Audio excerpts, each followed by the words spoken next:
you need to get something done, or you're feeling a bit and you want to try and get something done. So you look on the wide world web of social media platforms and various other things that you find yourself stumbling upon, and you find this guru, you find this expert, this touted thought leader in their space, and you go, this is the person for me, this is the right person for me. Or at least they look like it, they sound like it. Are they actually the right person for me? If you're tired of the old cookie cutter marketing advice and want to take your personal brand to the next level with bold, actionable strategies that truly reflect you, you're in the right place. Let's untangle your marketing mayhem with Zoe, the video confidence coach, on the Unboring Your Brand podcast. Unboring Your Brand was recorded on Wadawurrung land. Yes, let's actually talk about what it takes to be an expert and what actually makes someone an expert. And hint, it's not just a guru with a ring light.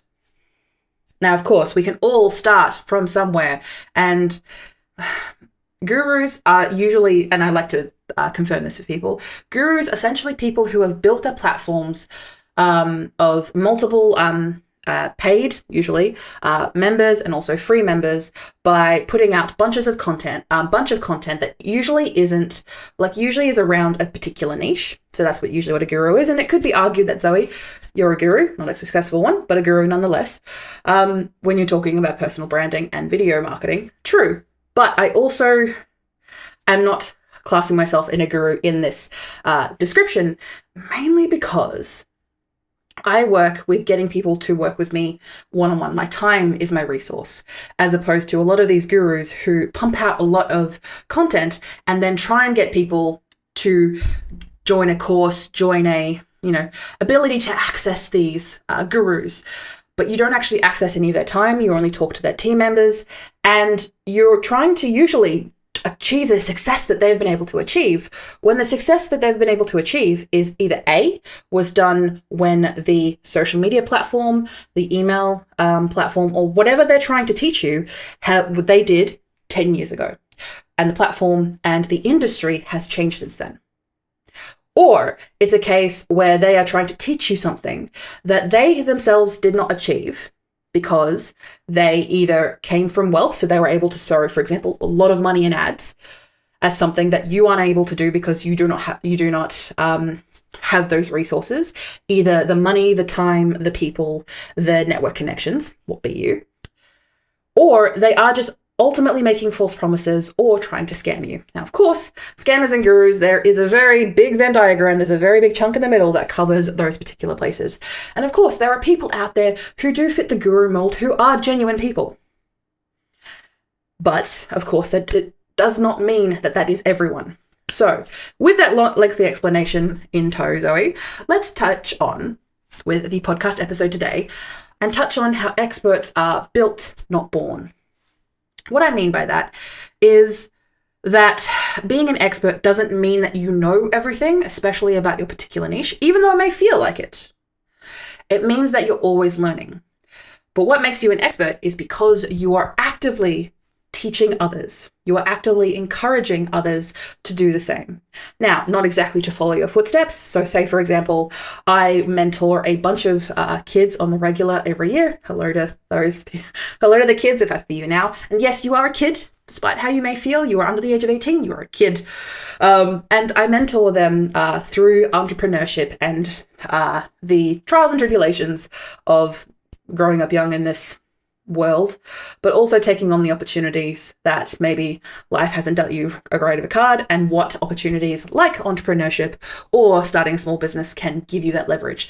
It's not always going to be the answer, and it's not for everyone, but it gives them an option that they may not have thought was one to help them achieve their goals in life.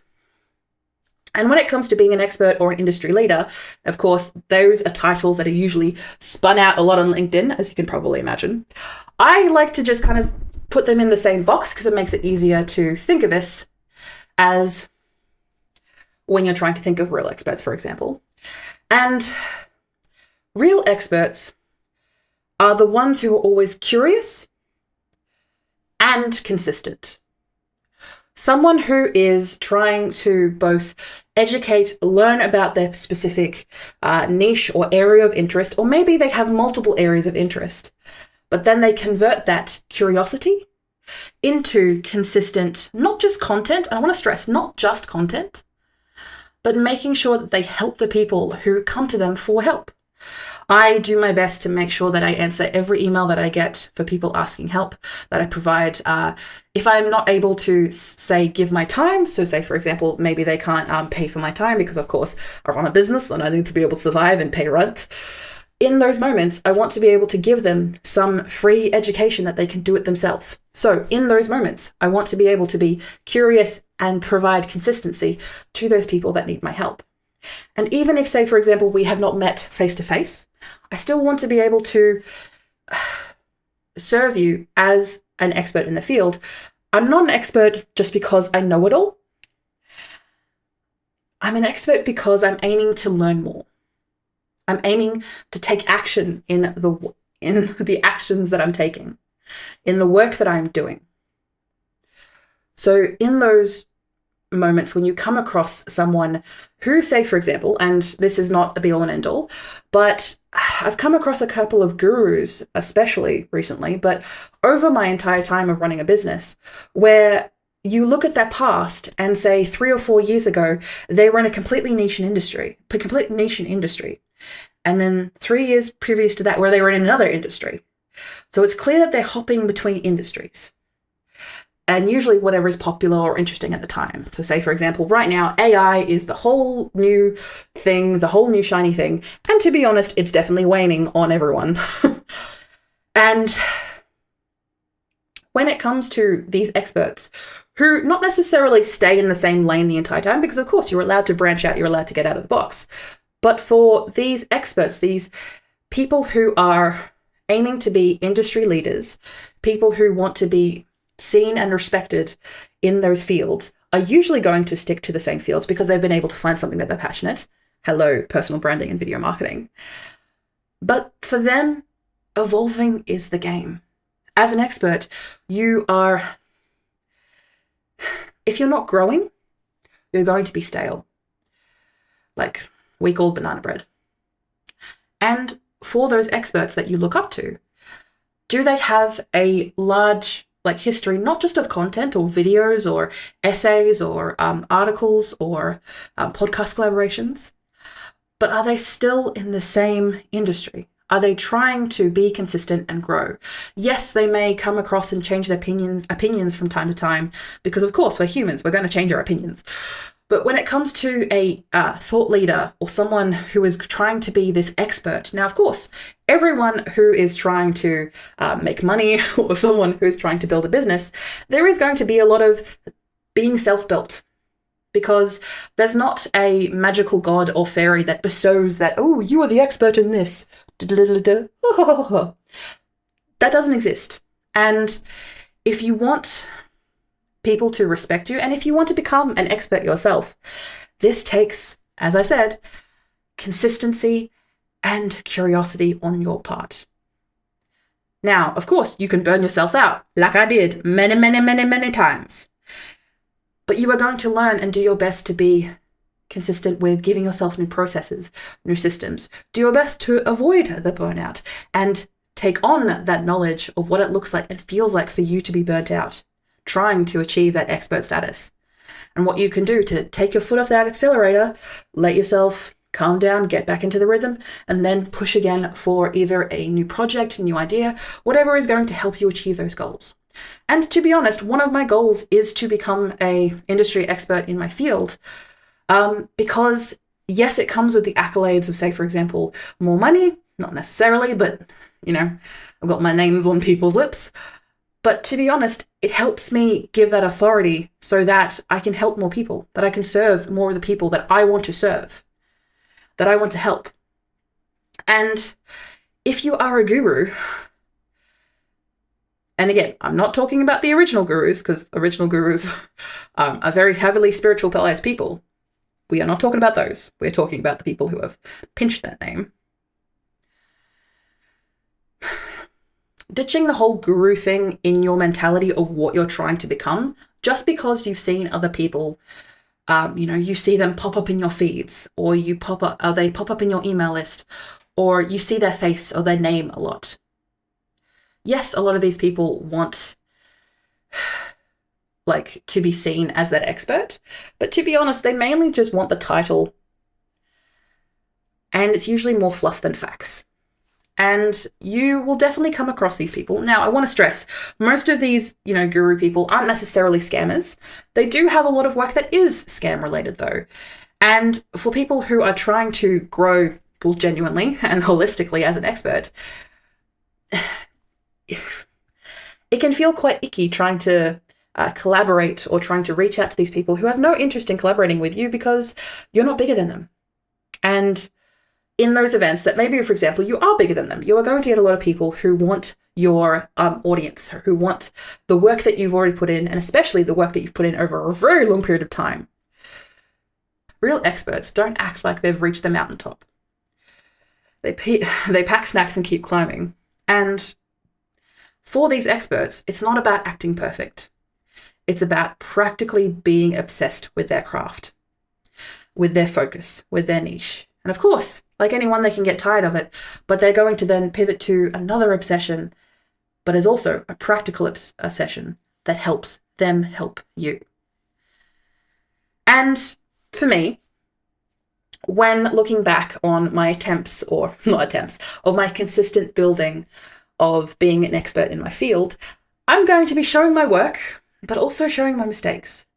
If you don't cringe at stuff from yourself, stuff that you created 6 months ago to a year, you aren't growing. You aren't consistently growing. So if you are trying to become an expert in your field, or if you just want to be known in your academic circles or in your particular community. So say, for example, I've mentioned podcast episodes in the past where I worked incredibly hard to become the go-to person for video marketing in Geelong. And it didn't work out. And that could be for many reasons. I honestly think there was a little bit of just I started very young. I was also making a lot of mistakes, which maybe means that I'm never going to be able to recover in the Geelong scene. But it took me a while to realize that the only reason that I was focusing in on Geelong was because I felt limited in my own thinking. So I expanded to Australia, and now I'm expanding internationally. Slowly but surely, as I do. Again, being consistent and curious at the same time. But for you, you might be saying, Zoe, I don't want to be an expert. I just want to have people know my name. Well, how do they know your name? They need to see that you're not flawless, but that you're growing, that you're working yourself over time, that you're being honest about what works and what is a total dumpster fire, not just in the activities that you're trying on behalf of your clients or your staff or behalf of the customer avatars that you're working with. You're also sharing your progress. And people who are attuned to that, people who are attuned to your vibe, for example, I am usually quite bombastic and loud, and I have probably done that a couple of times throughout this podcast episode itself, but people trust growth. They don't trust perfection. And that's usually what gurus try to hone and try to get right off the bat. Because of course, people look into them. And as people look into me, and hopefully if they do, hi. As you build your personal brand and as you grow a small business, usually part of the same thing, to be perfectly honest, which is why I have a tendency of interchanging them when I talk about it in my podcast. If you've made mistakes and kept going, congratulations. You've been curious to make the mistakes, but you've also been consistent enough that you've kept going, that you haven't let any sort of blunder stop you from trying to serve the people that you're here to serve. You're ahead of the people who faked and never put a foot wrong because they had the means to never do that for yourself. So as we wrap up today's podcast, and apologies that this wasn't my usual bombastic energy self. As I record this, it's a bit cold and I'm kind of slowing down a bit. need to get the sun on me so I can warm up like the Energizer Bunny. When answering the question, what makes someone a true expert in their field? It comes with knowing that they are always a student first, is forgetting the glow up and forgetting the obtainableness of trying to be a guru. They are always focused on the good, gritty stuff. They are learning, evolving, and being real with their people. Why? Because they're showing that. They're not lying. Now, I'm not saying that you need to show your bank statements. Some of us aren't Trump. But for these people, being able to tell the truth about how things are going, how things are feeling. And as you try to obtain being that industry leader, the moment you think you've got it all sorted is your sign that you've stopped being an expert. And as you grow, hopefully you can take that on board for yourself. And in those events that you are not trying to be an expert in your field, I'm intrigued to why you're listening to the podcast. Please do drop me a line at Zoe at vcc.training, just an email saying hi and why you're listening if you don't actually want to achieve this. I'm intrigued.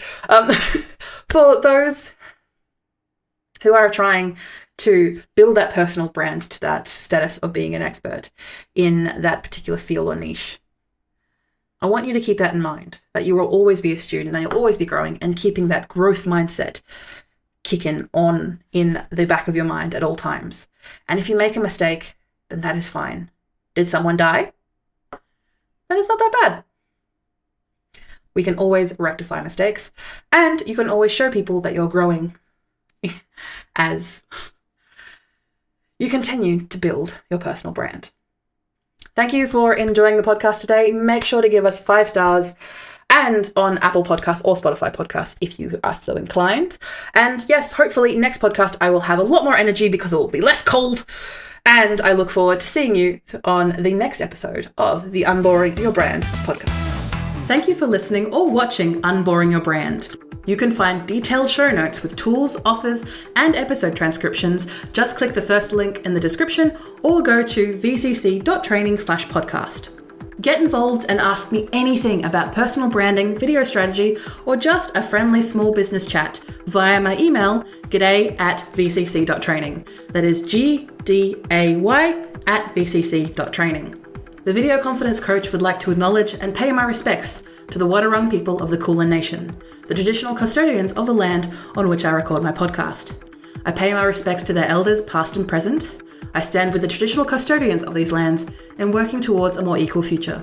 Always was, always will be Aboriginal land.